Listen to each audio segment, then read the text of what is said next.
Before we took the luncheon break, the fourth elected member from the District of Georgetown was debating. Oh, sorry, I thought I said Bordentown. I beg your pardon. Freudian slip. I'll call upon him now to continue in his debate.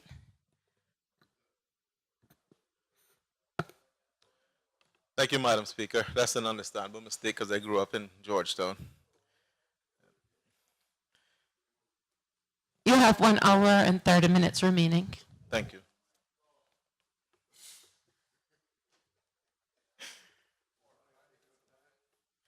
Madam Speaker, before we broke for the lunch break, I was just going over some of the items in the Premier's address that I thought warranted emphasis. And I was also about to make the point that, despite the limitations on this government and the restrictions that we have to work with, we are able to still go ahead and lighten the load for our people and give them some tax breaks, and we're looking to do even more. So we are, as I said, working for the people and trying to improve the lives of the Caymanian people and all the people who are living here. Madam Speaker, we have made, I think, tremendous progress in improving our tourism product. We've already heard about the various projects that are on the way, namely the Kimpton, the Hyatt redevelopment, Beach Bay, and the Beach Bay project in particular, Madam Speaker, is something that I have taken a personal interest in because I want it to happen in my district. In fact, all of the Bordentown representatives have had a keen interest in making sure that this project happens. And we are working hard with the developers to ensure that it happens because Bordentown does need that tourism product. Currently, the district does not have a very strong tourism showing, and it can be improved, and that's what we're working to achieve. I know there are some who say that it will not happen, but it will not. If that is the case, it won't be from our lack of trying.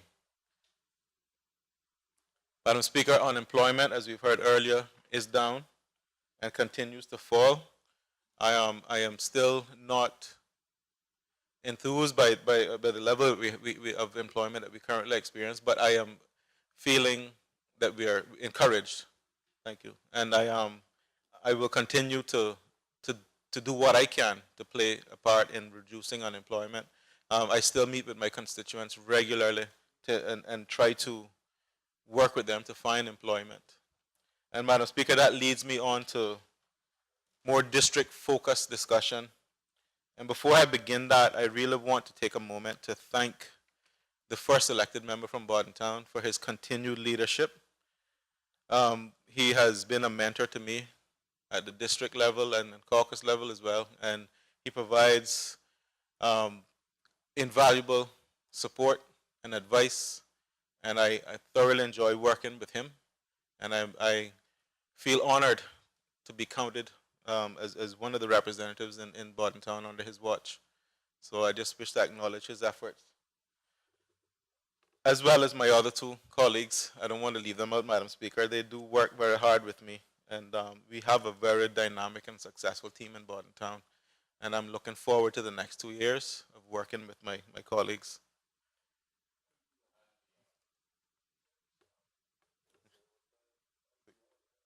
And beyond. My mistake. Madam Speaker, my district work continues, and I continue to enjoy what I'm doing. I love being a district representative. I continue to work with the various community groups in Bordentown and enjoy being in close contact with the people in Bordentown, especially those who come and visit us and those who we encounter as we're out doing our rounds throughout the district. We continue to meet with the constituents on a regular basis, and we continue to support district initiatives and different projects that are taking place in the district. The most notable one recently was the Cox grand opening, which we all attended, and we were proud to attend because I think each and every one of us played a role in some way, shape, or form in making that a reality for the district. And it was encouraging for us to be acknowledged as having played a major role in assisting Cox in hiring Bordentowners and hiring Caymanians. And I can't remember offhand the percentage of Caymanians that they have employed, but it was significantly high. And they acknowledged the efforts of the Bordentown MLA office in making that a reality.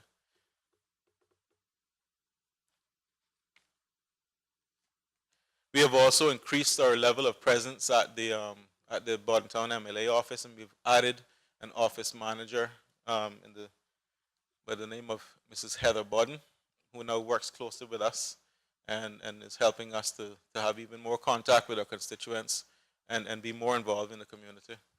And she's a welcome addition to the Bordentown family. As I mentioned earlier, the Beach Bay project continues to reach, I think, a point where we will soon see a lot of activity. I have worked closely with those developers in the initial stages in providing temporary jobs for some unemployed Bordentowners. And the plan for that facility, that development, is to continue on that vein. The developers understand that this government wants to see Caymanians employed, Caymanians trained, and that is the focus of this development, and it will be if because as this government continues to work with them. We also support heavily the primary schools in the district. I know the first elected member from Bordentown is a regular visitor to the primary schools. He's a solid supporter of the young people in the district, and I follow his lead. The Minister for Sports is also working hard to improve the sporting facilities, and the success of the Bordentown football team, I think, is a testament to his efforts now, because he has taken that on and he has pushed very hard to make sure that our team has the and not just the team but the young people in the district have the right sporting facilities and access to those facilities at all times. And we're still working now to introduce a boxing facility. And again, we have had interest from developers who are planning to work with us to make that a reality.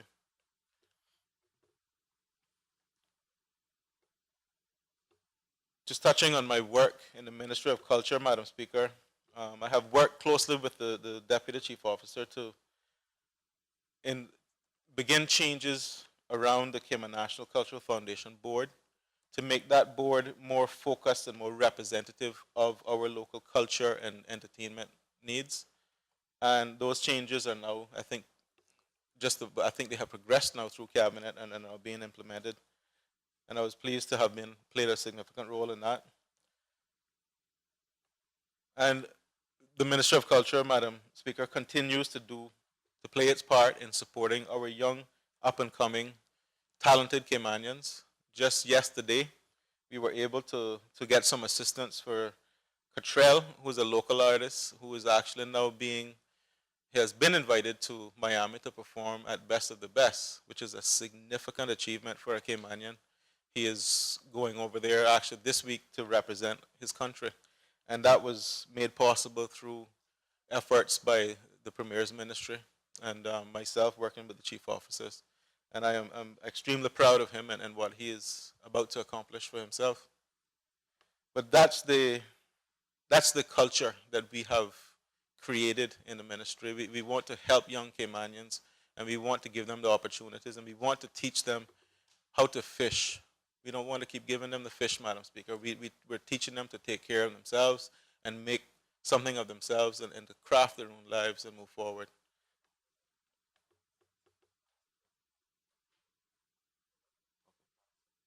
Madam Speaker, could I have a quick break?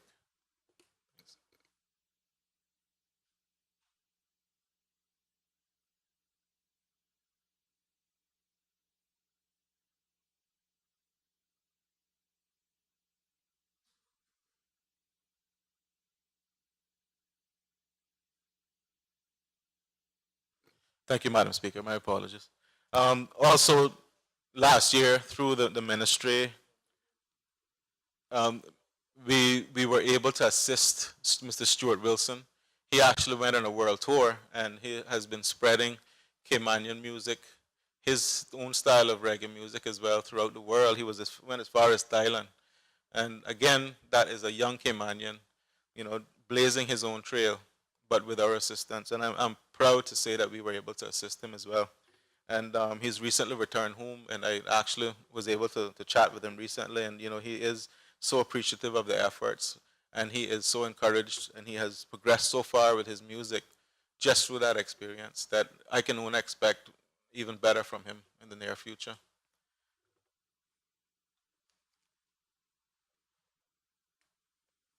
Madam Speaker, I am now, with the Minister's permission, actually researching ways that the Ministry of Sports can formalize and create a professional boxing commission.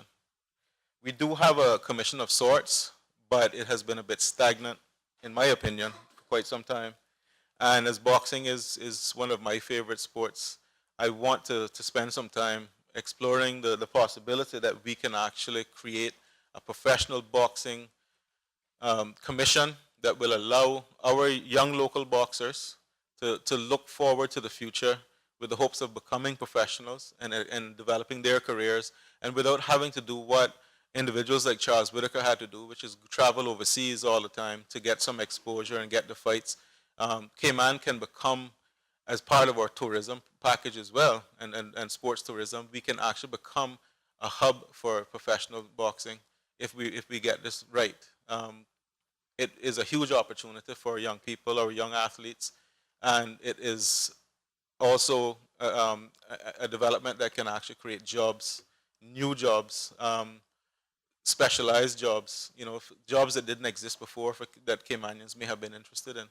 So again, I will complete the research and discuss with the minister and bring those proposals forward to caucus. But the minister has already given me his blessing to proceed with that research. Developments like the Ice Palace would complement that, Madam Speaker. And as we move to bigger and better developments, we will look for ways that we can, leverage off of them and develop other areas using them.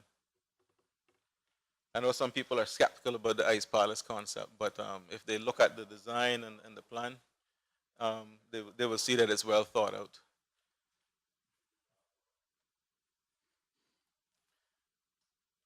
I've also discussed, Madam Speaker, the need to create an advisory committee within the Ministry of Culture, made up of some of the major players in the local music and entertainment industry, who would provide suggestions on what government needs and can do to pave the way to create a self-sustaining and vibrant entertainment industry. Again, with the new changes that are coming with copyright laws and so forth and intellectual property, we can leverage on that and actually encourage that sort of development and encourage our young artists to become entrepreneurs. And again, Madam Speaker, create jobs that didn't exist here before, create new opportunities, and break through barriers that our young people who have been involved in the music and entertainment industry have faced. I've seen so many Caymanians, Madam Speaker, who have come up with tremendous talent under their belt and never get the exposure, never be able to become known, famous, even wealthy from their talents. What I want to do through the ministry is to encourage and enable Caymanians to actually, don't break away from the traditional, go and get a job and work in a bank. There are other areas that we can expand into. And I've seen so much talent, especially in our young people recently. I've seen young people who have, Madam Speaker, have mastered video production, sound engineering with no formal training. Just imagine now if we create the environment that encourages that and fosters that and grows that, what we can achieve. The potentials, Madam Speaker, are limitless. And the careers, again, the jobs that would be created. It really is a tremendous opportunity for young Caymanians and people who are involved in music and entertainment. Madam Speaker, my primary assignment has been e-government. And in May 22nd, on May 22nd, 2014, Cabinet actually approved a framework that creates the Cayman Islands government e-government initiative. I have discussed this before, so I won't go into a huge amount of detail, but I really do want to highlight that this initiative helps to create and foster a joined up government approach. It helps to break down the silos that have existed previously where ministries operated sort of independent of each other. There was not a whole lot of cross-ministerial communication, and that has actually been addressed and is continuing to be addressed, and e-government was actually going to assist in that. We will also develop a uniform platform so that we can prevent our e-government services to the world really as a seamless and transparent interface, so that real end users of the e-government platform are able to use any aspect of it depending on what security access they have and so forth. But it has to be seamless and joined up, and we have to eliminate the bottlenecks and then the issues that are created when you can't access data seamlessly. The initiative, I am pushing for more of a renewed focus on local users now. There have been a number of accomplishments, Madam Speaker, that we have not advertised, that a lot of people are not aware exist.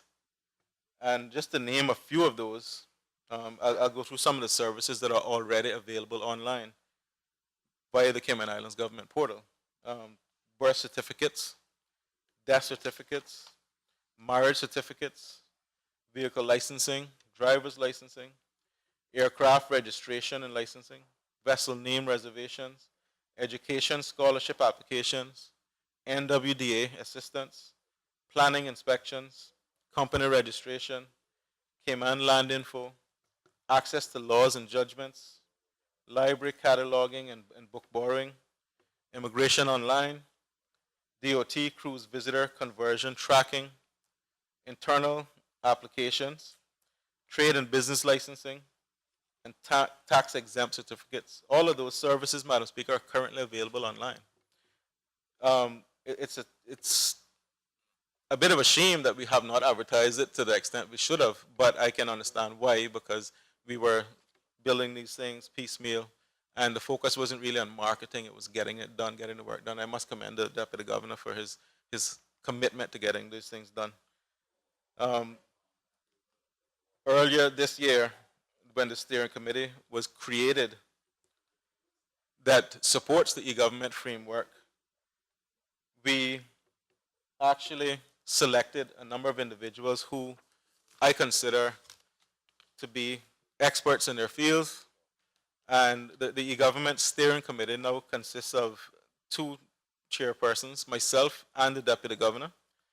Mr. Samuel Rose, Cabinet Secretary, Mr. Ian Tibbetts, who is the Director of e-government, Mr. Ali Famo, who is the Managing Director of ICTA, Mr. Wesley Howell, Deputy Chief Officer, Nicola McCoy, who works at Civil Aviation and has implemented a number of e-services.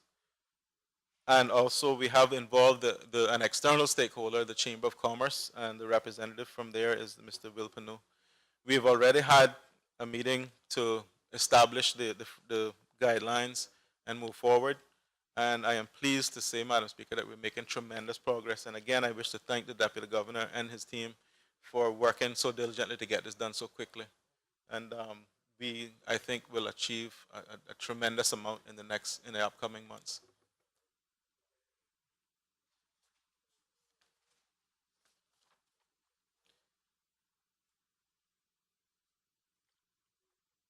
Madam Speaker, I wasn't planning to spend too much time discussing comments made by the Leader of the Opposition. in his address. But he did make one comment that I listened to carefully, and I think it's a comment that bears some discussion because it I think it is the root of some of the issues that we face as Caymanians today. When he said that we must embrace and welcome wealth among us, and I agree with him. That is correct. You know, we do need outside investment, but I think that these islands have now arrived at a point, Madam Speaker, where we need to shift the focus a bit on ourselves. We have built financial services and tourism, and in the past we did it in the most, I think, the quickest way possible because the country was growing, there was a boom. We didn't really spend the time to say, well, how do Caymanians factor into this? And how do we ensure that Caymanians always play a role in this? And I think that's where this government has now turned their focus a bit on how do we develop our homegrown talent to take their places as in leadership places, take their position in leadership places within these industries. And I disagree with the leader of the opposition that we should always turn to the outside when it's time to bring in the experts and bring in the wealth. We need to create our own local wealth. If we continue to rely on outside wealth, it's fleeting. It's not permanent. Our own homegrown people being instrumental in growing these industries, and if we invest in our own people, Madam Speaker, I think that is the ultimate investment that will pay off for this country. And you know, not to criticize too much, but I did note a quote from Mr. Tony Travers, who has represented the financial services, and he's represented it well over time. But I think his quote, which was made to the Royal Gazette on April 1st, 2015, I think it demonstrates what I'm concerned about. He said the recent statistics have indicated that as the expatriate workforce increases, Caymanian unemployment reduces, which shows that the better understanding is that a viable local economy can support the integration of Caymanians who have developed sufficient skill sets. Madam Speaker, we should not be integrating Caymanians into our industries. We have to build from the bottom up with Caymanians. And with this, we have to shift this mindset that if it's imported, it's better than local. We have to prepare our people, Madam Speaker, to become the leaders in our economic miracle. And we have to stop thinking that if it comes from elsewhere, it is better. I spent 10 years working as head of IT, head of technology for one of our major law firms, and I have yet to come across an IT professional who could better any of my team, any one of them. We have to believe in ourselves, and we have to stop falling into that trap that if it comes from elsewhere, it could be better than us. We have to start believing in ourselves and our people.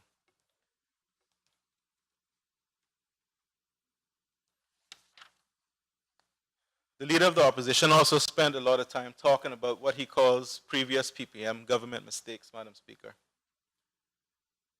But he did not spend a lot of time talking about the current issues that this country faces. He was talking about an administration that was 2 administrations ago. He talks about overspending on schools. But Madam Speaker, I've paid close attention to the results that we are achieving in education. And I just want to encourage everyone in this House and those on the other side to, put down the beaten stick for a while. Education is something that we are all supposed to support together. We are all supposed to help develop together. It is critical to the future of our children. Let's not make that a political football. My own daughter, Madam Speaker, is graduating from Clifton Hunter in a few weeks. She's currently at UCCI pursuing her associates and achieving grades that make me proud and thinking about a career in medicine. And she is not the exception. There are many of her friends who are in the same category as her. I'm just using her because she's my daughter. But we are achieving a lot for our young people. And let's just continue working together to do that. Let's not make education something that we use to fight against and castigate each other for. If mistakes were made, they were made. But let's move forward trying to build the best for our young people.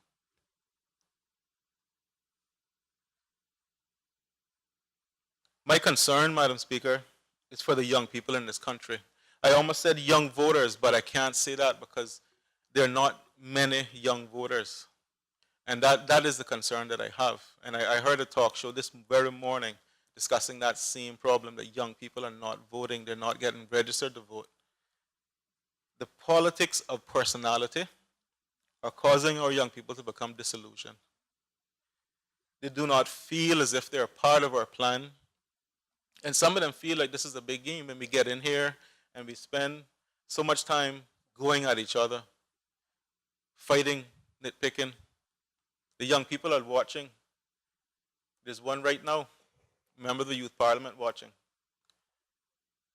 And we have to set better examples for our young people. We have to make them understand that they are part of the plan. And this is why we are actually in here. We're in here for them. One thing I did want to correct, Madam Speaker, is that the leader of the opposition, he mentioned that the Beach Bay project was his idea, and he was involved in that to some extent in the discussions, but when we took office, there was no plan on the table. And I don't, I don't like to wave my own flag, Madam Speaker, but fair is fair. We have worked extremely hard to get that project on the way. And I really don't want to just step back and say, oh, well, yes, it was his plan. He was involved in the early stages. We have brought it to the table and we're pushing it forward. And I'm doing this for my bottom towners.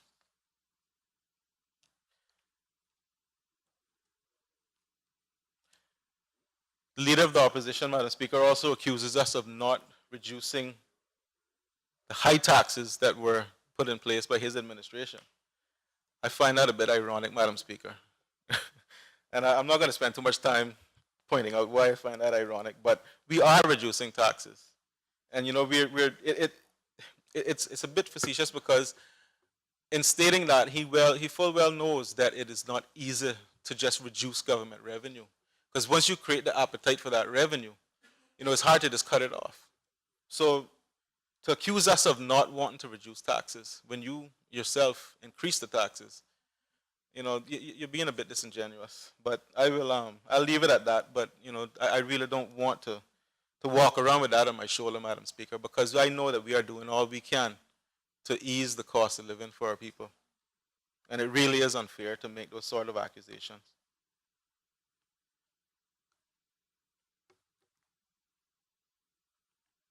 But Madam Speaker, as I said earlier, I won't digress into accusations and finger pointing.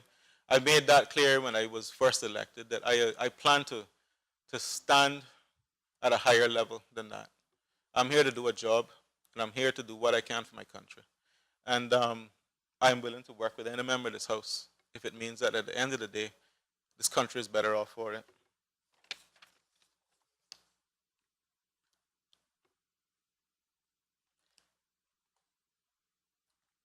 But I hope that the message that I'm trying to make is clear.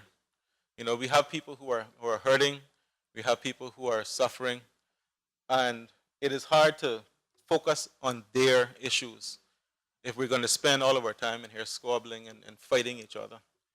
The election is 2 years away, and I'm fully prepared to campaign and defend my seat when the time comes. But for now, I say let's all work together for the benefit of the young people of this country.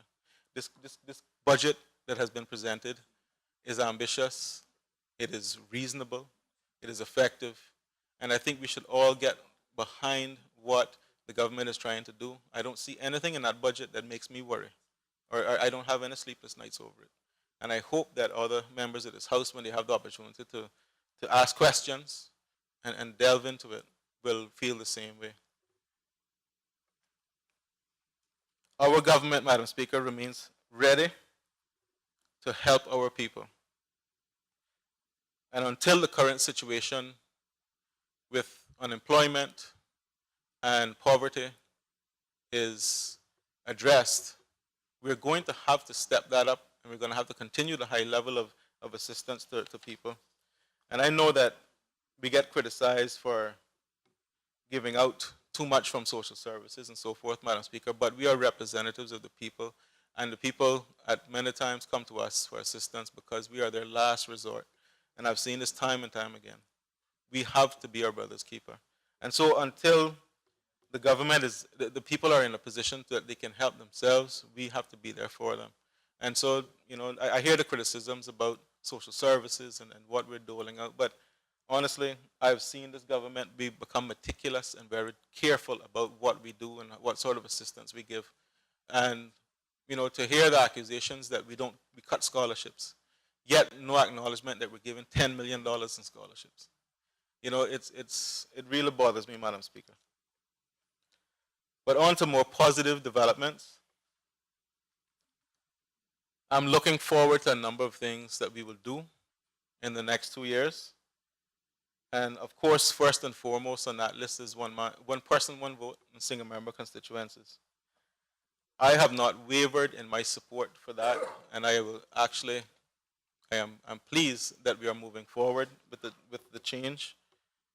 And I really don't see how anyone can look at the system that we have now compared to what we are proposing and say that what we are proposing is bad for the country.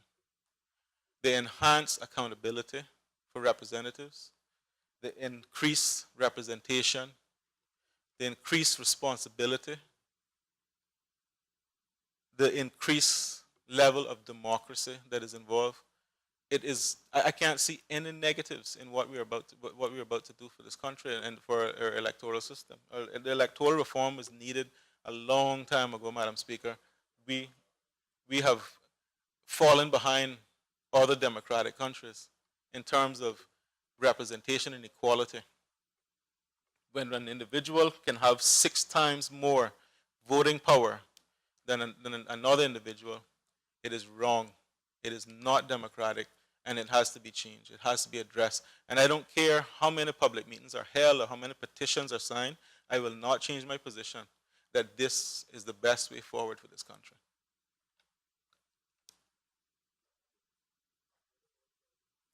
Madam Speaker, I'm also looking forward to supporting Minister Minister for Labor, when she implements the minimum wage and makes the legislative changes. Again, this is something that is long overdue.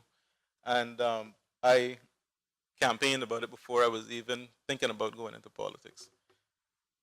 It is something that addresses a growing concern I have, and I think we've all seen it to some extent now, where we actually have young people in this country being disenfranchised and unable to gain employment because they are competing with imported labor that will work for less than minimum wage, and our young people are becoming frustrated with that situation.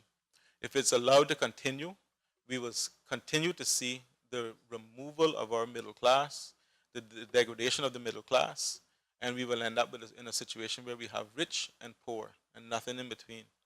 We need to put the necessary frameworks in place to protect our people who are working. Madam Speaker, without the protection, remember we have no labor unions here. So the labor law and the laws have to protect the people, and they have to be a bit on the side of the employee because they really have no representation. The employers have a lot of representation. There are many organizations out there, many associations that the employers belong to, but there are not many that the employees belong to. So the government has a responsibility to protect the average worker. And this I fully support. I also look forward to supporting the introduction of the legal practitioners bill. This is something, again, that has been festering for so long, and it is becoming an issue where we're losing our competitiveness to other jurisdictions because we don't have it in place. We need that as soon as possible, and I am looking forward to supporting that.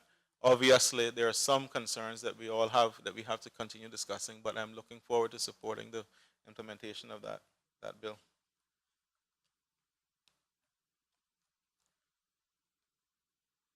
I'm also, Madam Speaker, looking forward to the strengthening of the labor law. I know that Minister Rivers is working diligently to get those proposed changes in place, and I think she'll be bringing those to the House in very short order. Again, those changes are long overdue, and something that I have been looking forward to, and I plan to support. We're also looking, Madam Speaker, at the fuel industry and making proposals to deal with the concerns about high fuel prices and being able to determine what we should be paying for fuel and so forth. And again, I support the minister in what he's proposing to do. I'm sure he's going to talk about that when he gets up, so I won't go into any detail. But I am fully supporting his efforts. And again, I look forward to this government implementing that. Madam Speaker, I'm looking forward to this government implementing our complete agenda. I find it hard to believe that anyone, after listening to this, could accuse us of not doing anything. We are working hard. And, sometimes it is to our own detriment, but we work nonetheless. And for anyone to say that we do not have this country's best interests at heart is dishonest.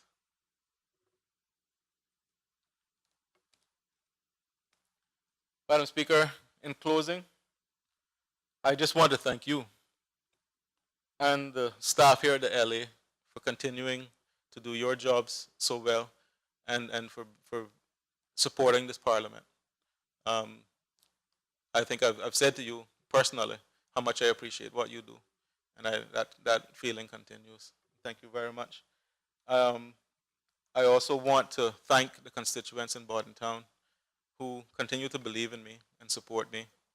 And I think on a daily basis, I get some form of appreciation from my constituents. And that is the really and truly the only thanks I need. It says a lot for the job we're doing, but it's a feeling that I can't describe. But it's what makes me continue to do my job. Again, I want to thank Minister Borden and the Premier for continuing to have me as their counselor and working me, giving me the various tasks and duties and responsibilities to prepare me for one day, hopefully, to be not just a representative, but a minister in our government. That is my ambition. I make no secret of it. I don't think I'd want to sit in that for a seat there anytime soon, but because I've seen the stress that comes with that. But I aspire to move a bit higher next time around if I am given the opportunity, Madam Speaker. And I look forward to working with this entire Parliament for the rest of this financial year. And again, I just want to repeat, let's work together. The election is 2 years away. Let's give it one more year, and let's do what we can to the best of our ability for this country. Thank you, Madam Speaker.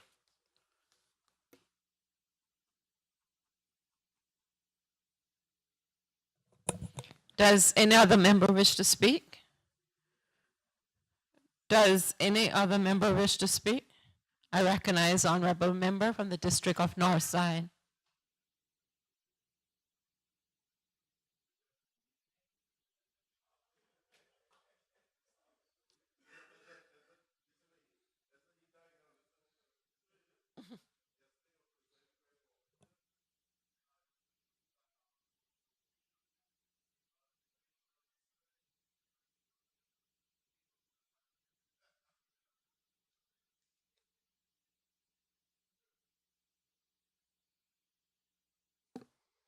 Thank you, Madam Speaker. Madam Speaker, let me begin by offering the progressive government and their coalition partners congratulations on their achievements outlined in the throne speech, the policy statement, and the budget address. Madam Speaker, the facts that they have stabilized the financial position of the country and that they have improved the image of how government functions speaks well for the country.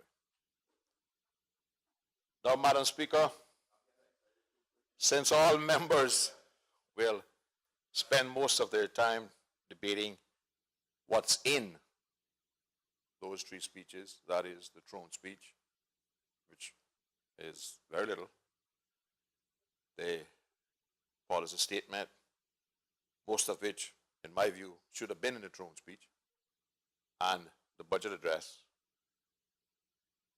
I'm going to spend the majority of my time talking about what's not in either of those three speeches, which I believe the government needs to pay some attention to. Because the things that are there, they're doing a good job with. So I don't need to talk to them about that. They're quite capable of getting up and singing their own praises and demonstrating what they have done over the last 2 years and what they plan to do for the next 2 years. But I believe there are some significant things that the country needs to address which are not included in either of those three speeches.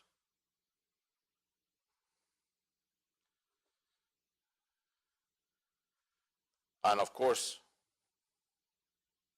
Madam Speaker, at the forefront and central to what's not included in either of those three speeches are the needs and requests from my constituency, which I have submitted both verbally and in writing. Madam Speaker, I listened yesterday afternoon on the radio because, as you know, Madam Speaker, I had something to do with the primary school children in Northside, and I like to spend time with them as well.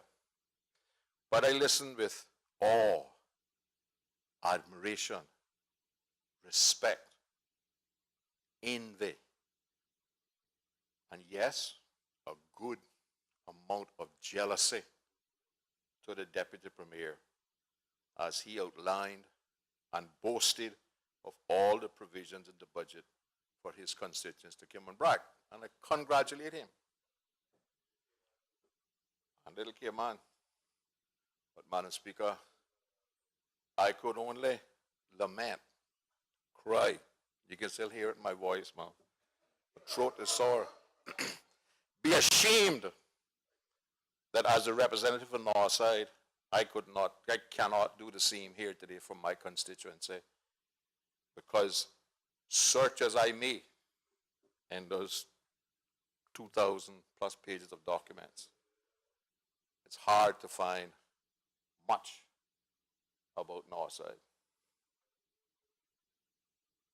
But I've done my part, Madam Speaker, and all I can do now is assure the Northsiders that I have made the request, both verbally and in writing, and that I intend to carry those requests to Finance Committee and continue to advocate, particularly, Madam Speaker, for the 2 classrooms and the staff room for the 8 Mile Primary School in Northside. That primary school is the only school in the island that does not have a staff room. It is the only primary school to which nothing has been done for decades, if not decades. We're not asking for much, Madam Speaker. The 2 classrooms and the staff room, as designed by Public Works, approved by the teachers, approved by PTA, I cost estimate at about $350,000, which represents 0.00005% of the government projected revenue, or 0.002% of the $5 million assigned to the Education Ministry for capital development in the budget. Okay.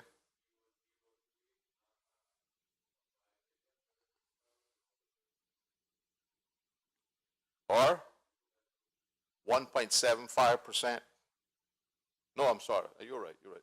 The 0.028% is of the projected surplus of 121 million. No, I agree. Or 1.75% of the 5 million for capital in the education budget. Madam Speaker, I intend to advance that the government can afford to build the much needed 2 classrooms and staff rooms onto the Aiden Oil Primary School in Northside. For a long time, the school was small, but the school is growing now, and it's busting at the seams. I think we're also the only school in the island that's still left with a temporary classroom. And as I said, Madam Speaker, I don't think we're asking for a great deal. Now, I know that some people around Public Works Department have suggested that we're talking millions of dollars to build 2 classrooms and 1 staff room. But Madam Speaker, well, I guess given what they just spent on a bus pickup for the children, that would probably be where they would go.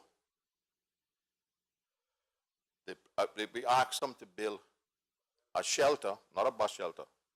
That's not what we asked for. We asked for a shelter that the bus could drive under to pick up the children when it was raining. The bus has been outside in the weather for years. That wasn't going to change. They insisted on building a bus shelter. Problem is that they put a sidewalk in the middle of the parking lot, and now when it rains, the children got to step in 6 inches of water to get onto the bus. They're still getting wet from the design. Told them so when they showed me the design. When they were getting ready to pour the sidewalk, I went there. I had them call the Public Works Department and says, this does not make any sense. You're putting the sidewalk between the drain and the rest of the parking lot. It's going to settle water. Oh no, we'll cut pipes. They went, they cut and put the pipe, but the water's still there. So you have the unfortunate situation that children have to step off a 6-inch high sidewalk, down onto a parking lot, in 6 inches of water, and then step up 8 inches, 12 inches into the bus. The classrooms, in my view, Madam Speaker, and I've spoken to at least 3 construction companies I've showed the plan to, and they have told me that $300,000 to $350,000 is adequate. So I'm publicly asking and pleading with the government. We have the plans ready. To the best of my knowledge, they're supposed to be either in planning or approval. It would be nice, particularly if the Deputy Premier, with all of his influence, authority on the government, would help me get that started construction 1st of July, so it'll be available for open school in September. Because you can build them in 2 months, because it's just 2 walls. A little.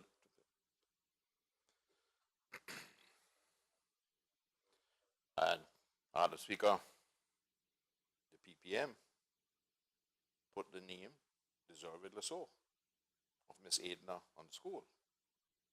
She was one of their founding members. And I think it was an honorable thing to do. The least we can do now is to make it worthy of her name. And not having the children having to take turns to go for lunch because the canteen is too small because a piece of that is taken off as a classroom.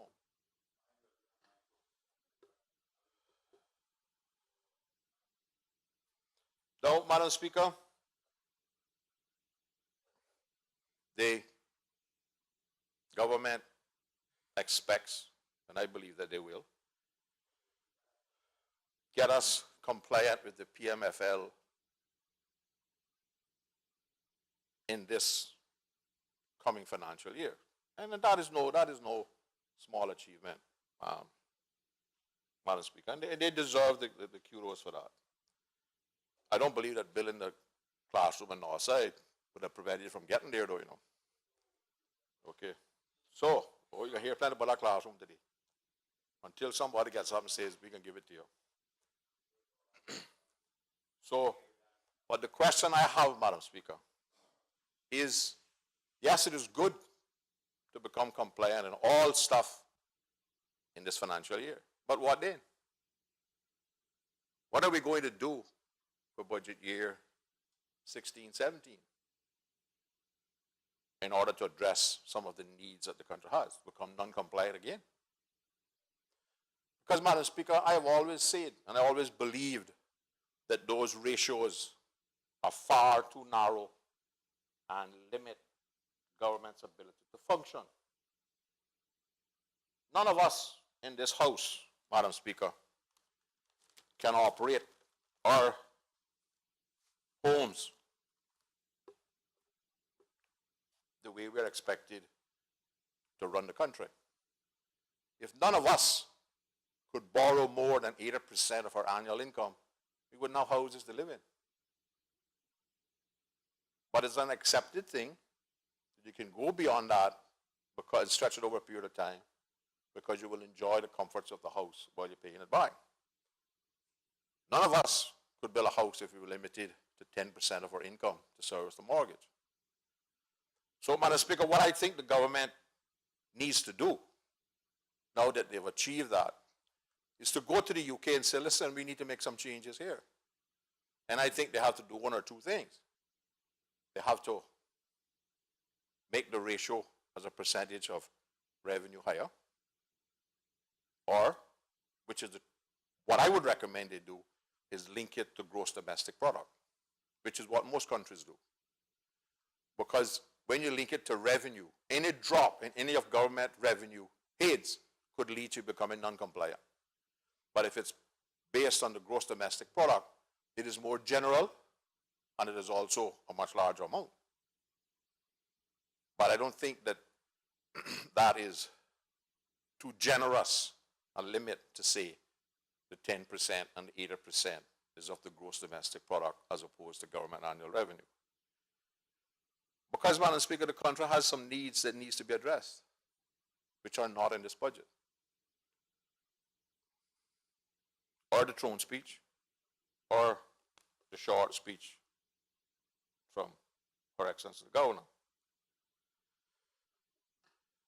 One of those, Madam Speaker, is the needs of our elderly. We have an obligation. We have a responsibility. We have the capacity to do so, to provide for our elderly better than we are doing. The numbers and the needs of our elderly are going to increase dramatically over the next several years. Because we didn't have the baby boomers from the war, but we had the baby boomers from the seamen who came back in the 60s, are now approaching retirement age. And because of the way we allowed the health insurance industry to migrate and develop and allow the health insurance companies to continue to take out the profit from everybody from age 18 to 60 and then deny everybody after 60, the government finds itself in this position today. Because, Madam Speaker, I brought the first health insurance bill to this parliament. And it was intended then that your health insurance, as I also brought the first pension bill, that national team government led by Labour opposition destroyed a lot of things in this country when they came into office in 1993. 92, they were elected in 1992. They unraveled a lot of good things that was in place for this country. And the country is paying the price today for it.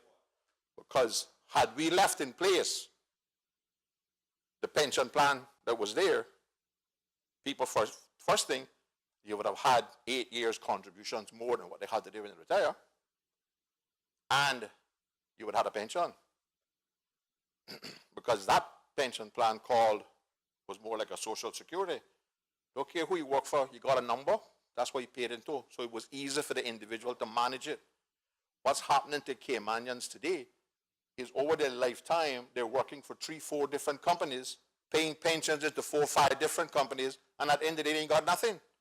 Because each one is eroded, and the quantum sum in each pension plan is so small that they get no benefits from the investment. It only gets eroded with the cost.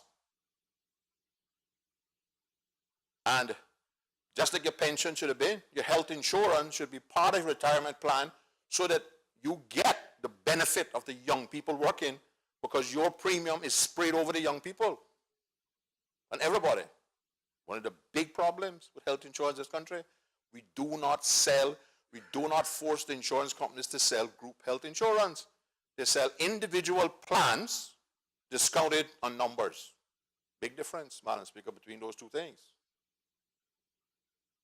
And the whole idea of health insurance is that we spread some of the costs of the elderly. Because 9 times out of 10, particularly in this country because it's compulsory, you start work at age 18. And if you look at the disease indices based on age in Cayman, not a lot of people getting sick between age 18 and 60. And a lot of people, unless they get in an accident or something, or they have the odd case of juvenile diabetes or some inherited function that develops up. So most of those people pay those health insurance premiums every month, have very little claims for 35 plus years. But when they get to 60 now, when they need it, they tell them 1, and not covering them, or 2, the premium is 4 times what it should be, because they're separating them into one group. And it's the same thing the government is trying to do. We cannot address the needs of the elderly piecemeal. You cannot take the cost of the health care, which is going to be high, and isolate that and address that in isolation from everything else. This country needs to have a national debate on the needs of our elderly. We need to decide what benefits we are going to provide for our elderly. We need to decide how we are going to fund those benefits for our elderly. And we need to decide what is the criteria. And the criteria must not be who you know, who knows you. Madam Speaker, don't tell me that's not how it works, because I know. I send people to get assessed, and they say no. I tell them we'll get somebody else, send them, and they get everything. And again, Madam Speaker, yes, that could be the only difference, because nothing has changed but a person. I don't know. I did what I did now, doing now, probably criticizing the people who put a program in place because it didn't make any sense. But it has to be fair, Madam Speaker. Whatever we decide, it has to be transparent. It has to be simple. It has to be understood by the citizens of the country so that you understand when you're young, you're paying and you're putting some aside for when you get old, and that the young people are making a contribution to the elderly people who built the country for them to enjoy. That's how most countries do it.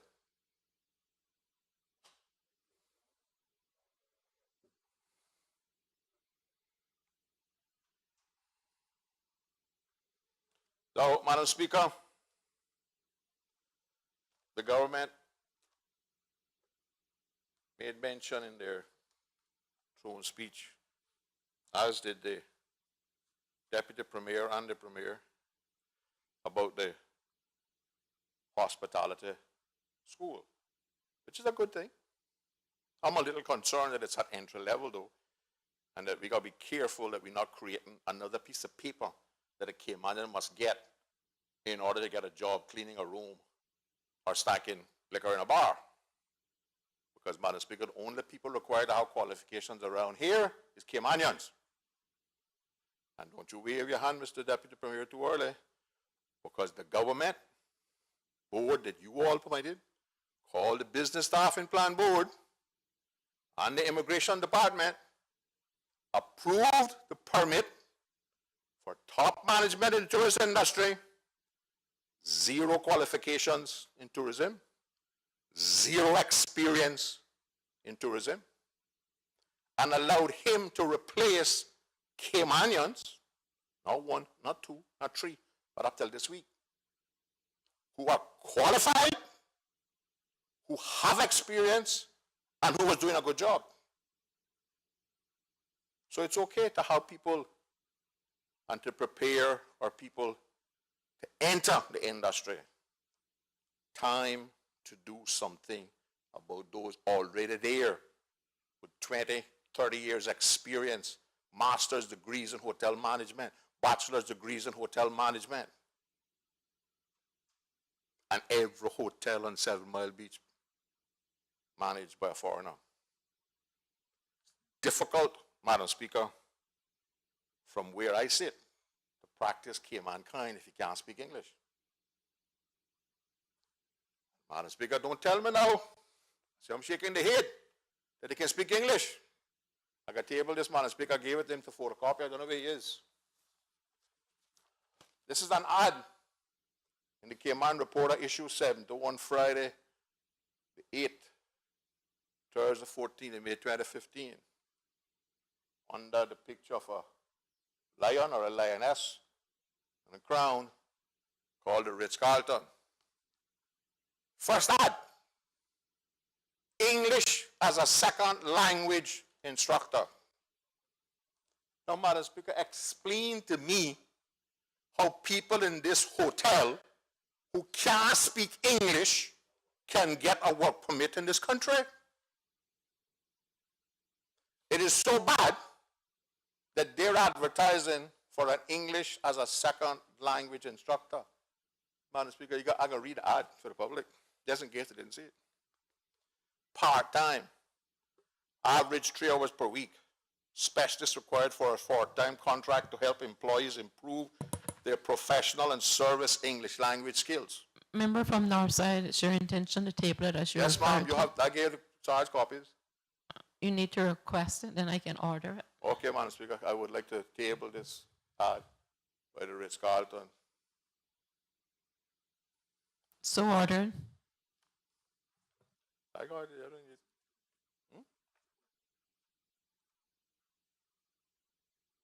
You didn't alter this while you're outside now. Photocopiers, they can do all kinds of things, and I didn't do that, Madam Speaker. And it says, responsible for designing and implementing ESL lessons, evaluating, coaching, and correcting employees to cater a wide range of abilities and professional criteria, including but not limited to accent reduction, pronunciation, grammar, vocabulary, speaking and listening skills, business English and functions, professional writing and presentation skill. Classes will reflect professional values and standards of the Ritz-Carlton Grand Cayman. We're not talking about one in China. Qualified candidates must have master's degree in ESL or related field. Minimum 10 years experience teaching English as a second language. So you know that like no Caymanian. Because we teach English because we speak English, not as our second language. Advanced knowledge of the structure and rhetoric of English. Strong leader and greater communication and interpersonal skills. Ability to lead and motivate a multicultural team. We're talking about Cayman kind, or, you know. Strong community skills in MS Office applications. Must be able to work flexible shifts, including evenings, weekends, and public holidays. Knowledge and experience of hospitality and service operations, a distinct bonus. Fluency in other languages desirable. Weekly rate, US $100 to $150. Now, Madam Speaker, when Caymanians go here and apply for jobs, they have to get all kind of qualifications. They have to go through all kind of interviews. I know somebody just did, I believe they're on their 15th or 16th interview now, you know. But I better say no more about that because they'll punish him for that. Why? Well, I think they've already eliminated it because what they're doing, Madam Speaker, is they encourage Caymanians, oh, we can do this, we can do this, we can do this, until the business staffing plan give them that stamp, approved. Then all of a sudden, they find a reason why they can't hire them. And Madam Speaker, not this hotel,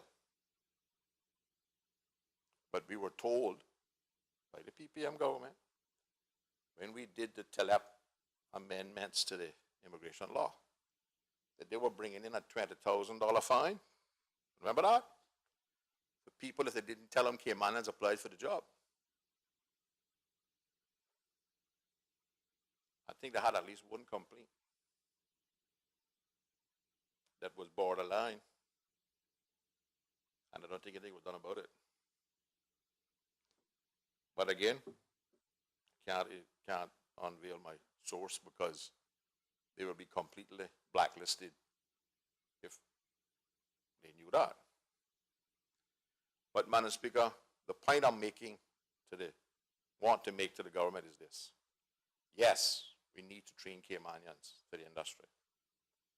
But you know, Madam Speaker, when it comes to tourism industry and that related field, Caymanians don't need too much training, Comes natural. Comes natural. We built our tourism on the relationships that Caymanians built with people and got them to return. Those people don't have no certificate, nothing.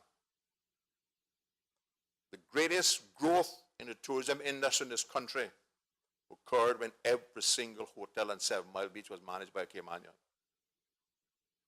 And we have plenty of Caymanians who have degrees in hotel management today. And not a single one of them can get to the top. The fourth elected member from Bordentown in his speech made the point that we have to start recognizing our own. We have to start protecting our own.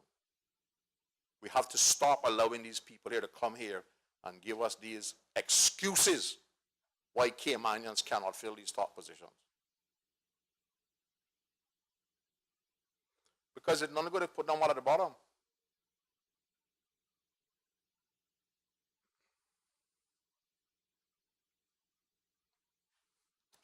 And Madam Speaker, we're allowing them to hire people from anywhere with no qualifications.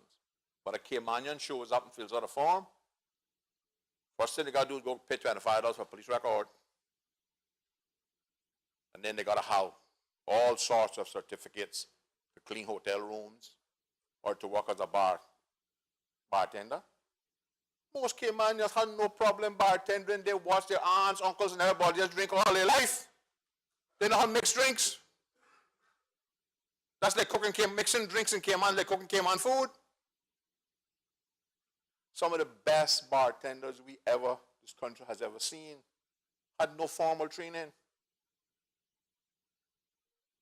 but can mix anything. Got one of my constituents, and I can use his name today because he said I could do it. Andy McCoy, the person that invented the mudslide that these bartenders cannot make unless they take it out of the machine. Go to these same places and apply for jobs and tell them they're not going to openings.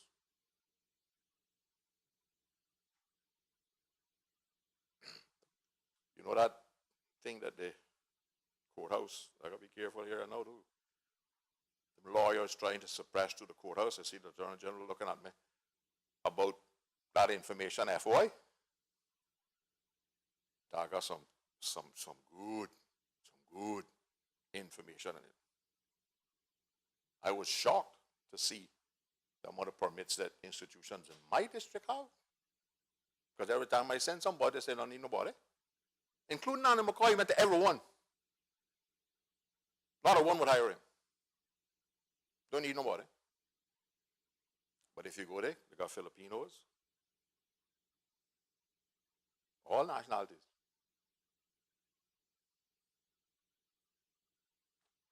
I sent 4 people, and I got called the names because I don't call your name. 4 people to one of the institutions to apply for a job. I heard that they wanted some F&B people. My office, we spent the time to prepare them. First child, this is the report now that the person that interviewed them sent back to me, Young, very shy, but very charming and pleasant.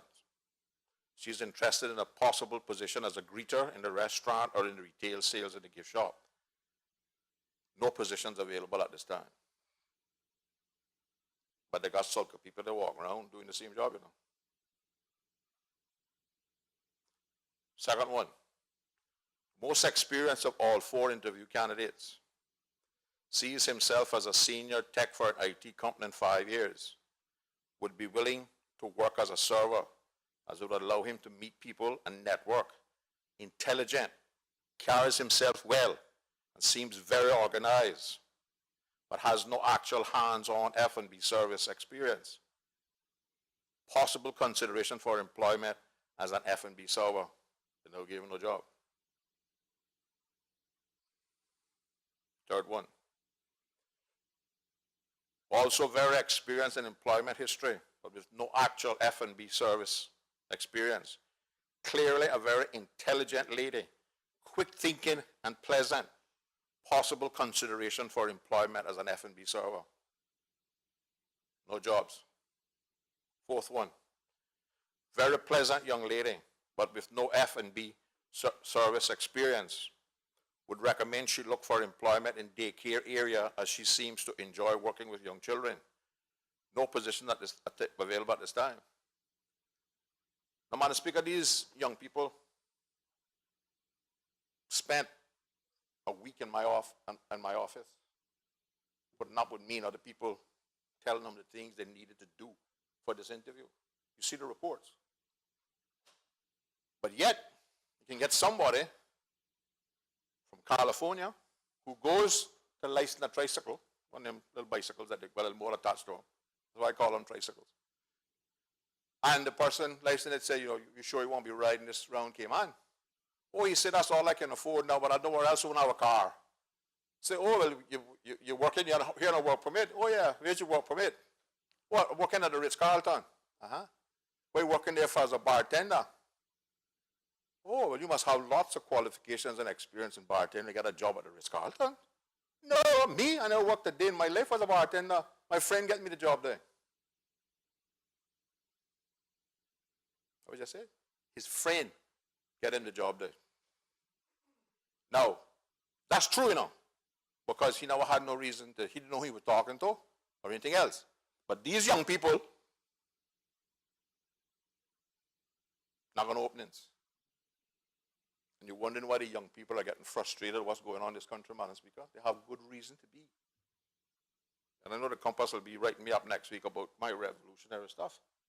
But those are the things we got to do something about.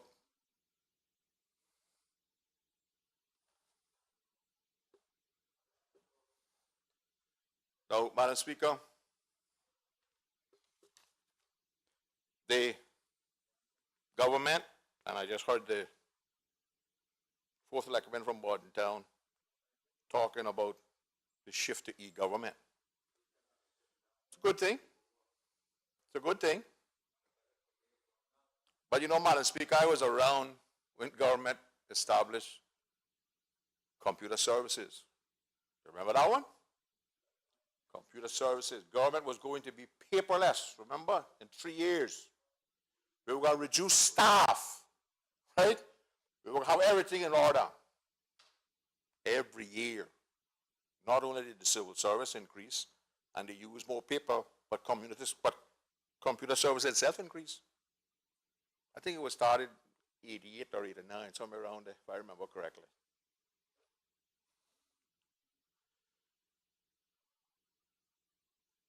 The list just read out by the fourth elected member from Georgetown is impressive. But, Madam Speaker, what I think the government needs to do more of is have internal communications by email. For instance, if I need to go to get my guns license renewed, I have to take my passport, go up to Walker's Road, get in line, stand up, pay $25 for a police record, go back the next day to pick up the police record, and then the next day hand the application in for my gun license to the same person, you know, in the same office. No, Madam Speaker, charge me the $25. Charge me $45 if you want. But do that work internally. Because you still got checked. At least I would hope that they check it when it's presented to them. Same thing with licensed vehicles. You go to the vehicle licensing, if your vehicle is licensed in a company name, you got to come back to Georgetown or get it before you go. Certificate in good standing. People, they should be able to go online. Yes, it's in good standing. Well, Mr. Miller, since this is an company registration, it's going to cost an extra $30. No problem. Pay it. And I trust that it is going to reduce costs. I don't believe so, because all that data can be gathered by somebody. And my experience with it is that it has never reduced costs anywhere, not even in the private sector. Madam Speaker, I noticed that the only person that mentioned the E&Y report was the Premier, and that was just in passing. And that they are going to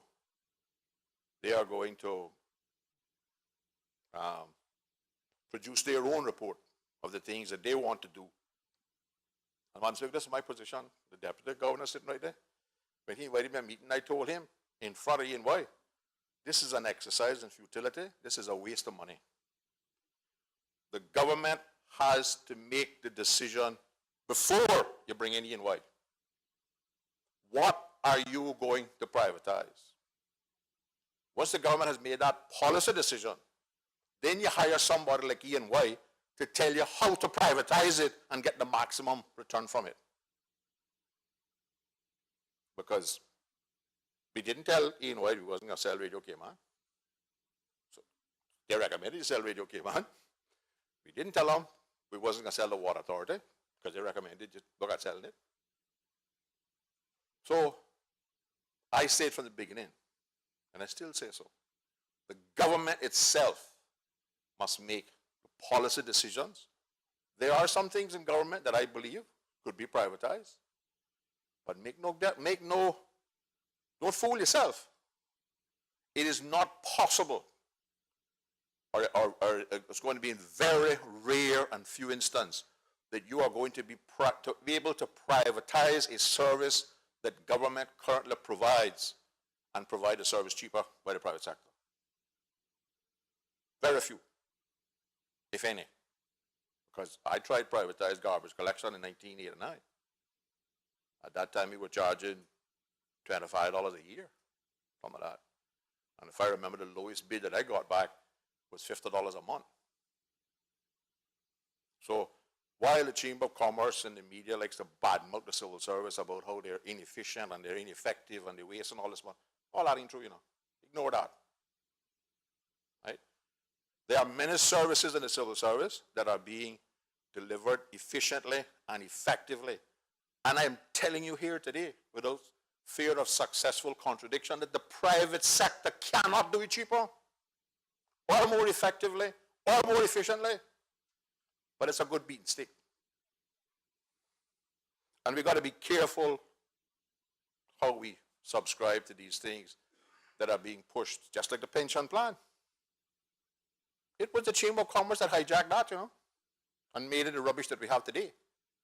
And the only people who have made money out of it is the fund managers and themselves. And because, Madam Speaker, again, I want to tell what I know. I worked with them for 1 year. They had 32 changes that they wanted made to the plan that Mr. Benson put there. I agreed with them to change 30 to make the plan better. Couldn't do 2 because they wanted me to legislate against future parliaments. We all know that's impossible, right? And they wanted me to prohibit forever government being able to borrow the money through a legitimate financial arrangement with a bank at which the money was deposited to. And they saw an opportunity for themselves to make money, and they hijacked it, and that's what we have today. And the people in this country that we were trying the most to protect are the ones that are going to suffer the most unless we find an alternative to government now to look after them in the twilight years. And that's the disgrace in the whole thing. And that was solely done by the private sector. It was a deliberate act on their part to make money. I was there. Now, Madam Speaker, I'm a little bit worried about the announcement of work permits being handled online because these employers are such nice people. Right? Because I know some, I just told you some of the things they're doing. Qualified Caymanians, no, but I'm not talking about people who are not qualified. And we have to be very careful how the government is acquiescing to their demands to be able to do this electronically. Because they have more schemes. I was also chairman of the Immigration Board as the deputy governor was there with me. He knows some of the schemes we uncovered. And some of them that, doing a good job. Just as sheep in lion's clothes. Because if you give them an inch, they're like a termite to take the whole yard. Now the thing that is mentioned in the budget address and the throne and the policy statement more so is the idea of creating this super ombudsman by combining FOI, Complaints Commission, and a few other agencies. Madam Speaker, I don't support that. If you're going to interfere with their roles and their functions as they exist in the Constitution and legislation, I'm not supporting it.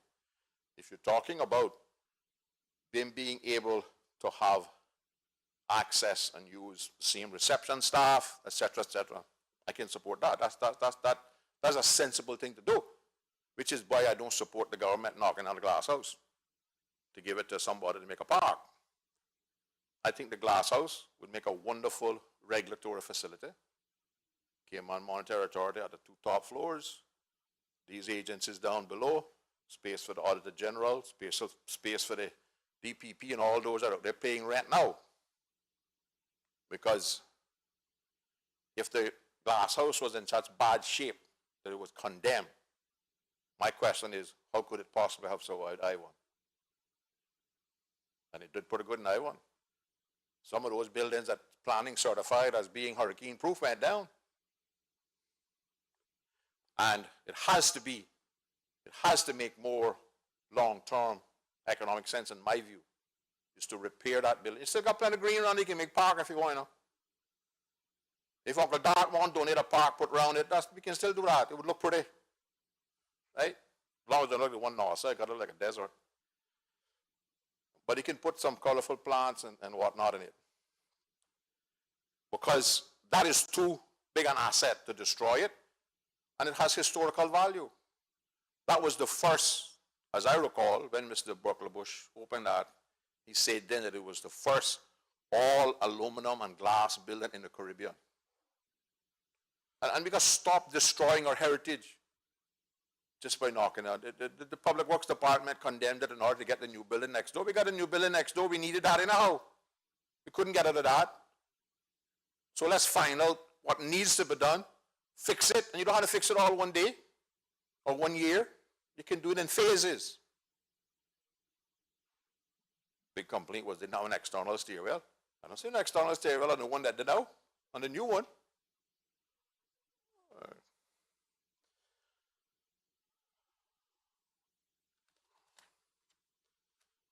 Madam Speaker,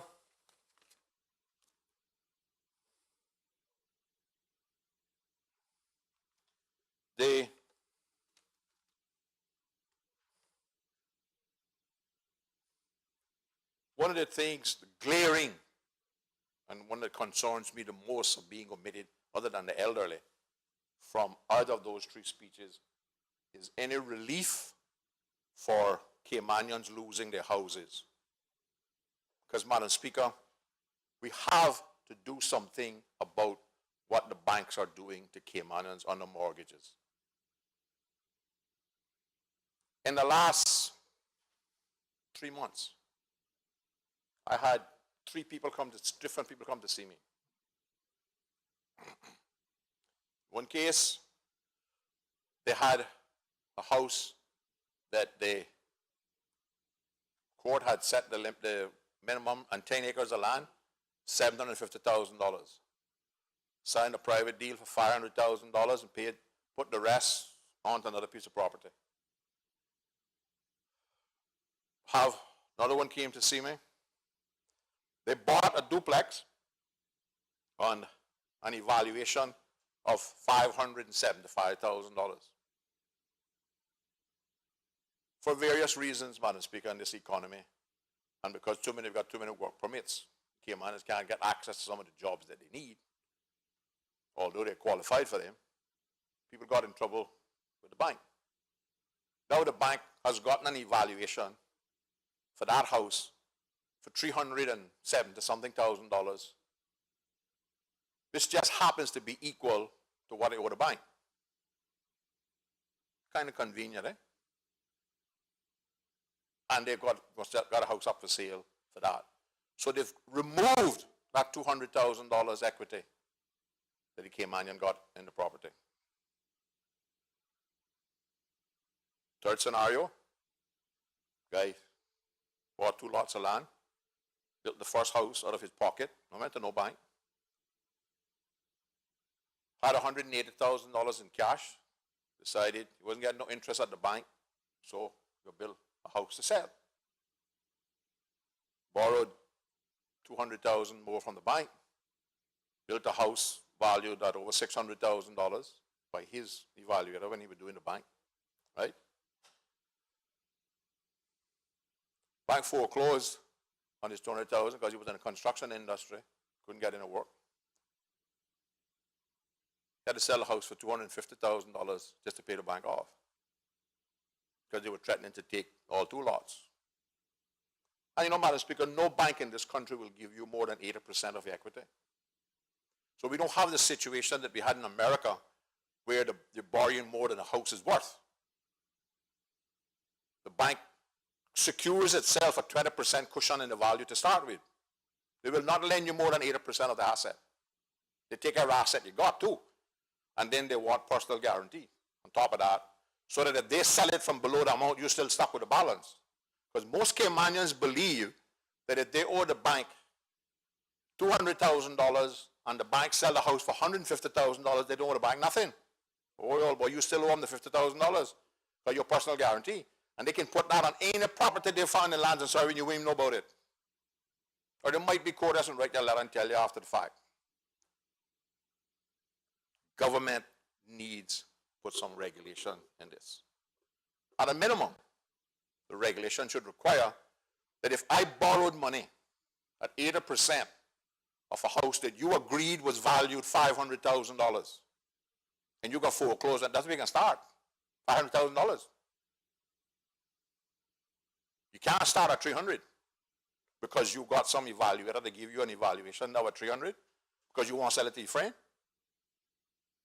Because, Madam Speaker, I would go so far as to say that what we have now developing in Cayman is a foreclosure business rather than a real estate business. And there are certain chosen law firms, there are certain chosen land evaluators, there are certain chosen real estate agencies that does all of this. One of the people that complained to me heard the lawyer for the bank telling the client, you don't need to be in no hurry now, because we're going to put the prices down next week.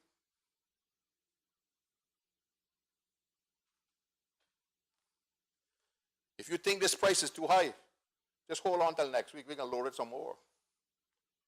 All the meantime now, depriving the Caymanians of their equity. And you know who it is out there buying houses to qualify for PR. It ain't Caymanians. It ain't Caymanians. I don't subscribe to all these conspiracy theories that throw around up in here now. But sometimes you got to wonder. Because if you look in the Gazette, I went in the back there Me and the clerk pulled out 2. Same law firm on every foreclosure notice in those gazettes. But that might just be coincidence because that might be a big portfolio of their business. I don't know. But it's the same, but that is the person and his attitude that these people complain about. And Madam Speaker, the government needs to find a way to address this. I understand that people must pay their mortgage, but we must insist that the banks do some other things as well. Take equity in the building. If the person is just temporarily out of a job, they can't pay their mortgage, or because the economy is down and they can't pay the mortgage, okay.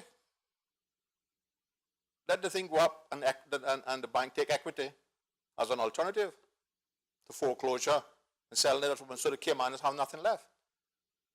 Because remember, this person who had the $500,000 value duplex, had he gotten it sold at that level, he had $150,000 in his pocket he could start over with. The bank says that at a 300, he ain't getting nothing. And Madam Speaker, they're blaming us, I can't find any change to the land register law. But the lawyers and the bankers are telling the clients that they no longer need to go to court for the court to arbitrate on the value of the property. They just go and list it. But I think the real estate MLS, multiple listing system with the real estate people, they go direct there. Now, if you look at the land registry law, you'll see that the law allows the bank to do 2 things: sell the property or take it for arbitration.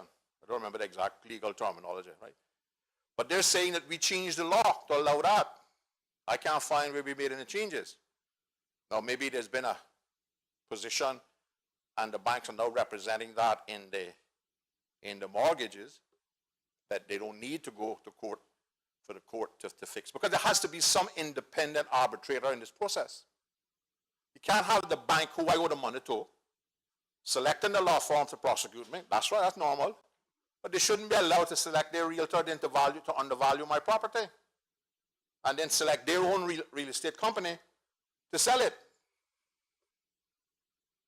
So I believe we need to bring in some system that says that whoever is valuing the property should not be chosen by the bank.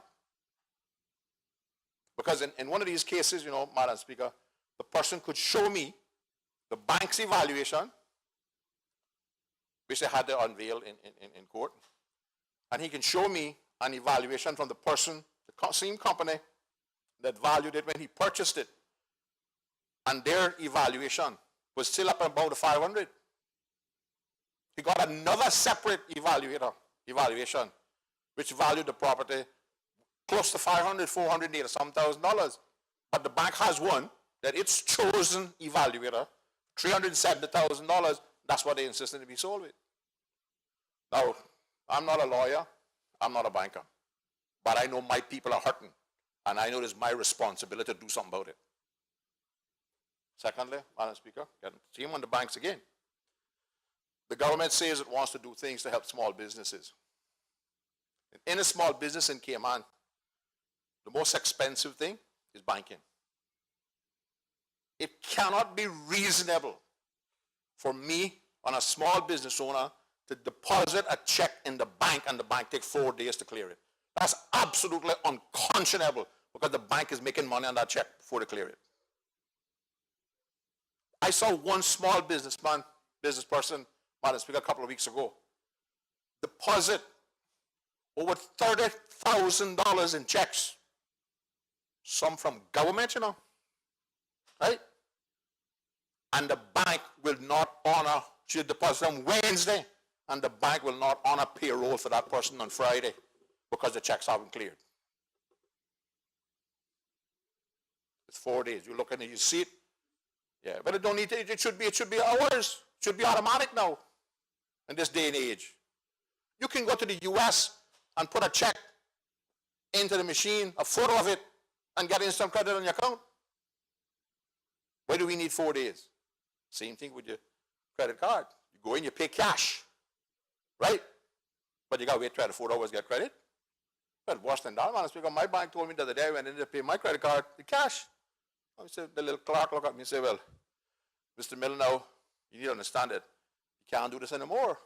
You can't pay a credit card with cash. I said, what? I said, well, you can tell your manager that any time as a Miller walk in here with legal Cayman currency to pay my card, he's going to accept it. They want you to deposit it in your account so they can charge you to transfer it. You get a check. Mr. Harden gives me a check for $100. I take it to his bank. I don't have an account there. They won't give me $95. That's highway robbery.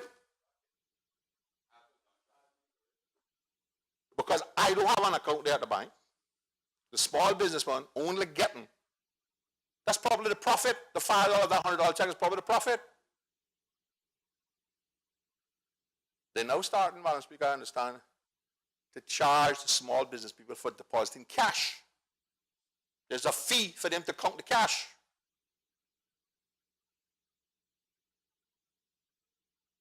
Madam Speaker, I'm not suggesting that we must hog tie the banks to the point where they can't make any money, because we know that interest rates are down and everything else. No. But this is exorbitant, Madam Speaker. This is what is killing small businesses in the country.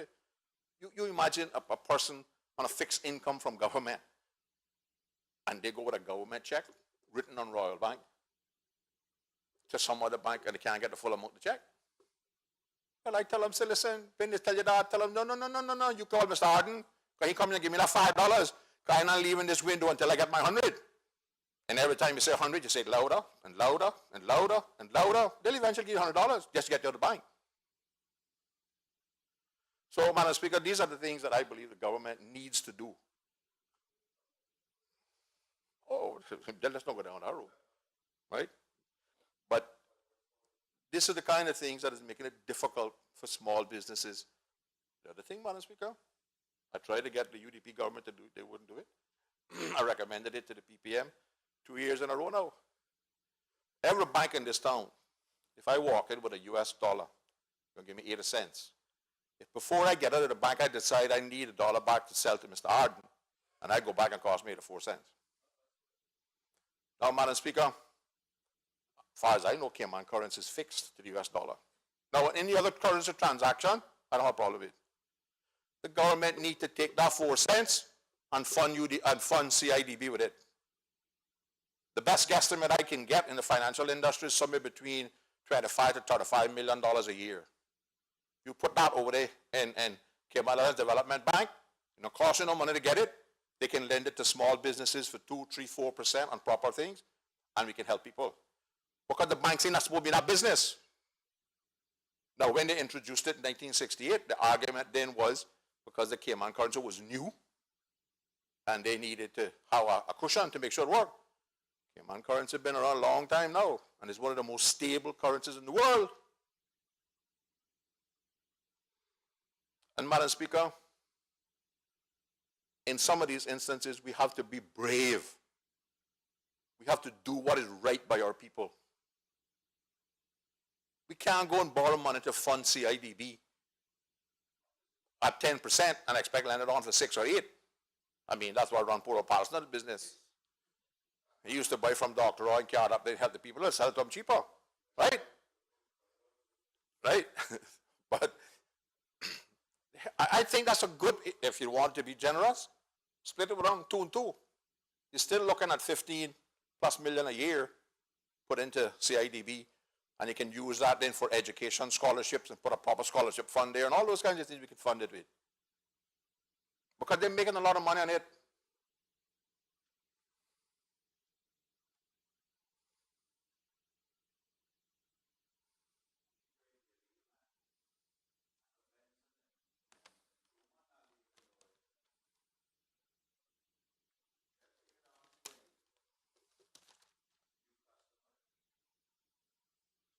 So, Madam Speaker, again, I think we need to be a little more specific, or we need to do something more direct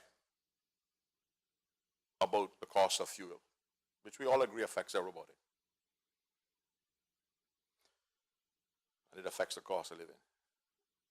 And Madam Speaker, I believe that the government needs to do, needs to do whatever it needs to do to be able to do two things.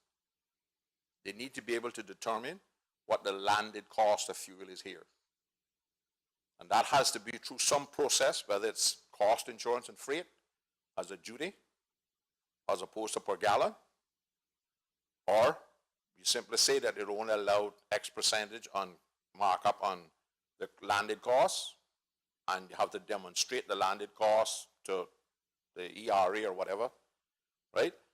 But the government needs to get a handle on what fuel is being landed here for. And whatever system is put in place needs to have an incentive for the fuel companies to get cheaper fuel. There's no good doing it if it's simply a pass through to the customer. It has to affect their bottom line, otherwise they're not going to go to a cheaper source. But we got plenty of bright people over there, they can figure this out. The second thing that we need to do is we need to control the markup between the wholesaler and the retailer. And there are countries around us, remember for Easton, gave the Bahamas as an example in the last sitting. Perfectly reasonable graduation. The third, and the most important thing, is we got to take the wholesale owners out of the retail business. They should never have been allowed to get in it in the first place. And they're far too much. First of all, we got too many gas stations for what we have to service it, right? And the oil companies own far too many of them.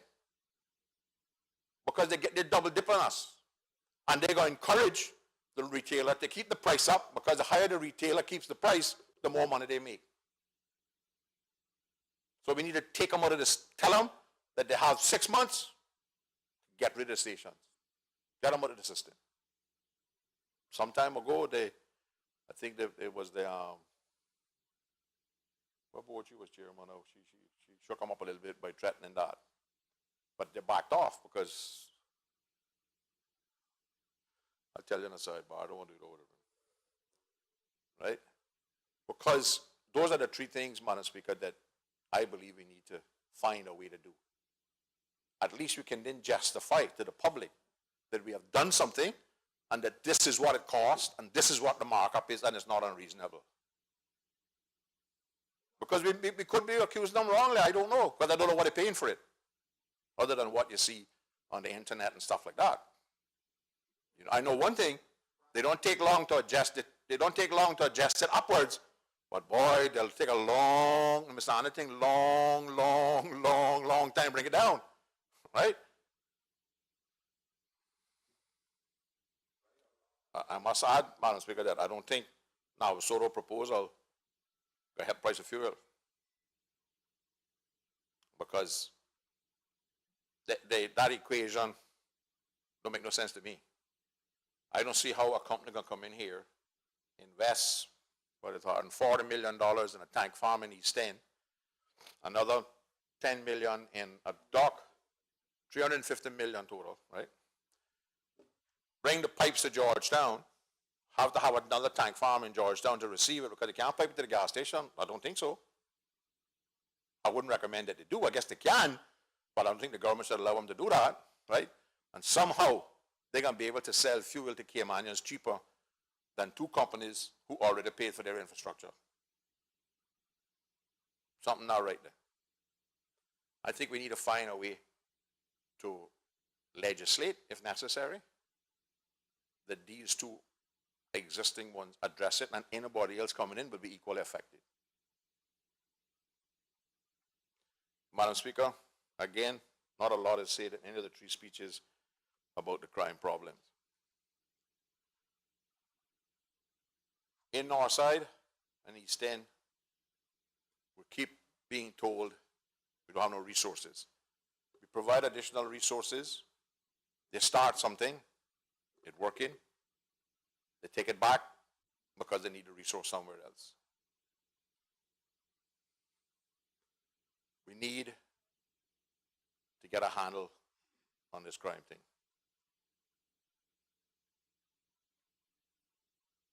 What it was 2 years ago, we sat down with the chief of police and the governor in a closed session, and everybody told them, come back, I think it was 2 days later, tell us what you need in resources.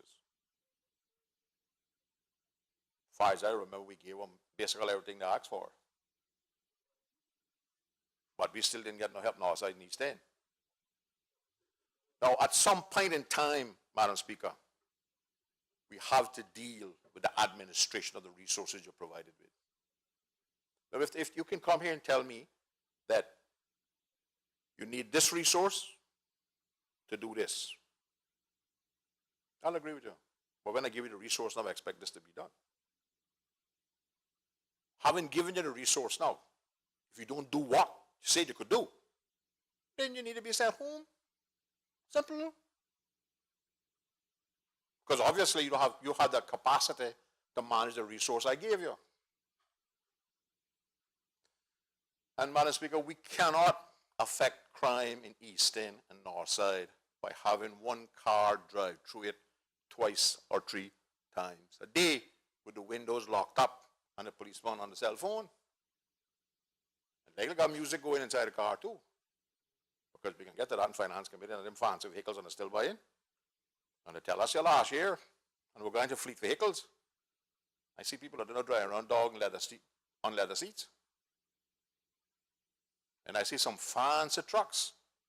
When I was looking at a truck to buy them kind of trucks, I see them driving a $60,000 to $70,000 trucks.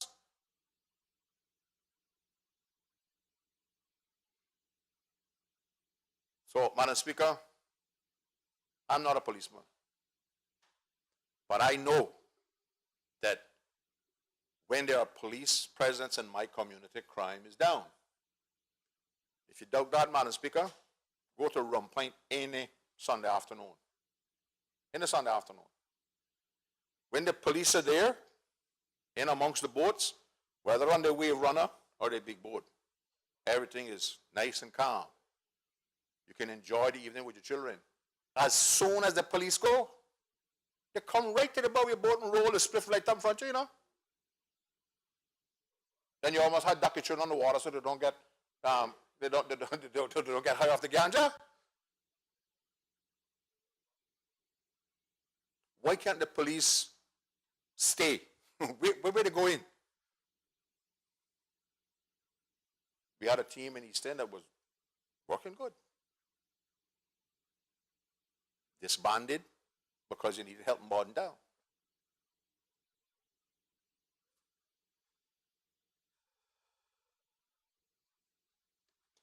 Madam Speaker,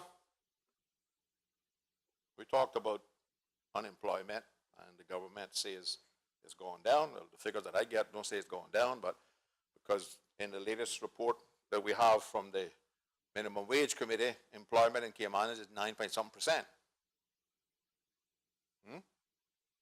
That's 2013 figures. Okay, probably worse now then.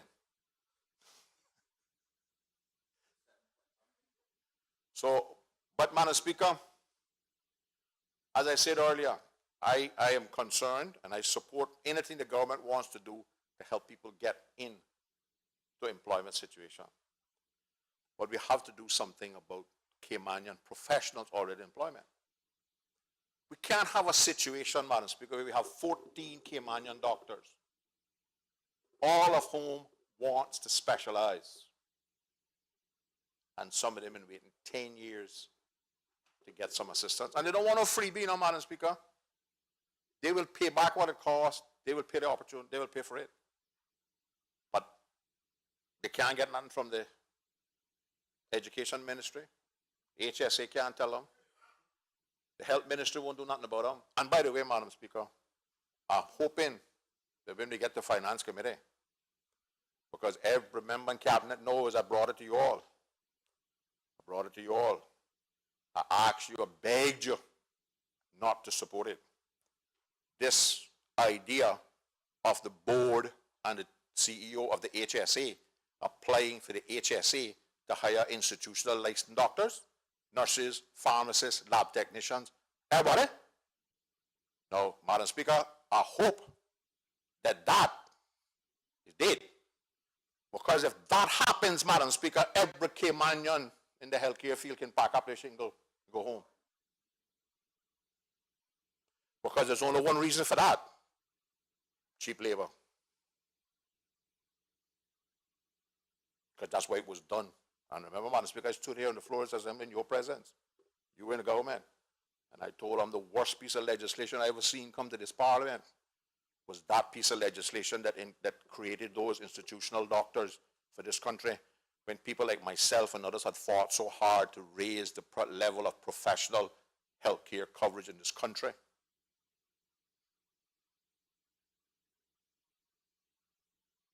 Because, Madam Speaker, it is just wrong. It is just wrong to tell Caymanians they have to raise to a certain standard. But we provide alternatives for people to do the same thing the Caymanians do at a lower standard without having to do the exam. Madam Speaker, as I said, then I would trust and I would hope that all of those doctors that work there would pass the exams. My position is they must take the exam. Just like I said about the lawyers. And I heard various government members say to bring in this legal practice as law. Now, Madam Speaker, I only do two things for my support. One, stop outsourcing. And two, every person come here must sit the bar exam, Cayman bar exam. I don't care where you come from. I don't care how long you've been practicing. It should be really easy for you to pass the exam if you come from one of them high-powered countries and you've been practicing for 20 years. You shouldn't have no problem. You should be able to go down to the courthouse and sit down one day and pass it with distinction. But you must sit the exam. Every Caymanian has to do it. We need to do the same thing with accountants. We need to have the local CPA come in here on a work permit, sit the local exam. That's how it is anywhere else in the world you go. You think the Caymanians who get called to the bar here by passing the bar exam can go anywhere else and practice law without doing the exam? But why are we afraid to do things for Caymanians? Oh, yeah, I know that, right? But we're afraid to say this is our standard and you must meet it. Why? Because the accounting firms, the law firms, want to bring them from everywhere that they can find them, and they don't know how to do nothing. Madam Speaker, I've been told, I hope this ain't true, that it is possible that you can get registered as a lawyer called to the bar here now on the internet. Or some kind of electronic submission or something. Without ever coming to the Cayman Islands, you can get registered as a lawyer to practice law in Cayman. Okay. But you know what I want? They got to come here. By the way, I think they should have to work just like by Cayman, 2 years before they can do the exam, But if you got 10 years, I'll give you a chance to take the exam. But if you fail, you got to go back home.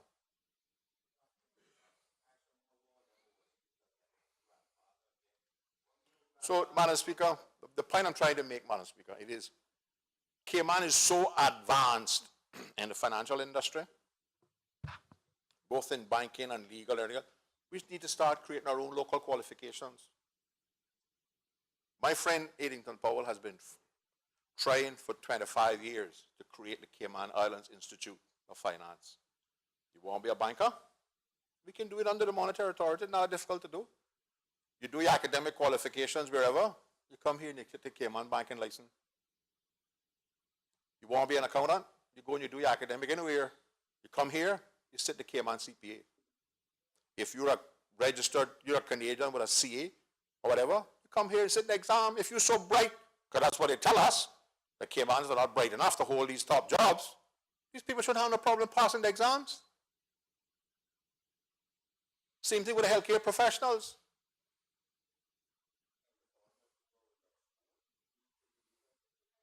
Oh, no, they're getting all the summer jobs, I hear. That's another thing. I hear that particularly the Canadians in the law school are taking up all the summer placements, so the Caymanians not getting any. But I'm going to watch it and see. Because, Madam Speaker, met with the Deputy Governor last week before last. Nice presentation, Madam Speaker. They're doing a lot of good stuff. A lot more they can do. But they line up. They line up. But Madam Speaker. Sorry. Okay. Point is this, Madam Speaker. Madam Speaker, when I finished high school, the government had a list of scholarships, Madam Speaker. You applied for what the government was offering scholarships for. At some point in time, we got to stop offering scholarships for $20,000 a year for psychology. Member from the North Side, we've reached the point of interruption. I invite the Honourable Deputy Premier to move the motion for the adjournment.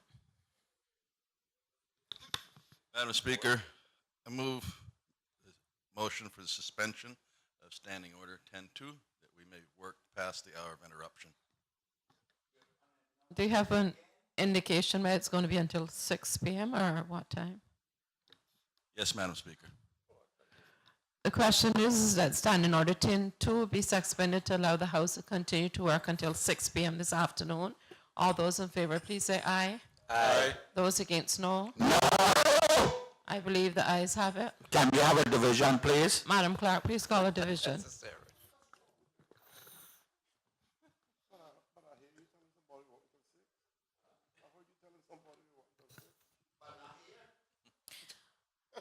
Honourable Alden McLaughlin. Honourable Moses Colonel. Aye. Honourable Kurt Tibbetts. Aye. Honourable Osborne Bodden. Aye. Honourable Wayne Panton. Aye. Honourable Marco Archer. Aye. Honourable Tara Rivers. Aye. Mr. Anthony Eden. Mr. Winston Connolly. Mr. Roy McTaggart. Aye. Mr. Joseph Hugh. Mr. Alva Saku. Aye. Honourable Kiva Bush. Mr. Barney Bush. Captain Eugene Ebanks. No. Mr. Ezra Miller. No. Mr. Arden McLean. No.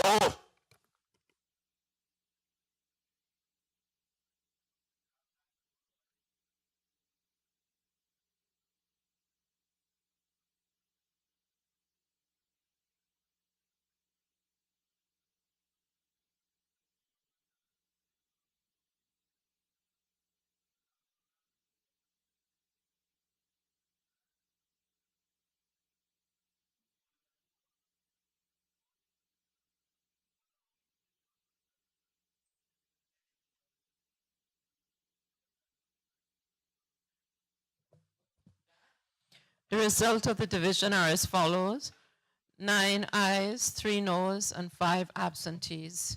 The motion is carried. We'll work until 6 p.m. At this time is a convenient time for the afternoon break. We'll reconvene at 4:45.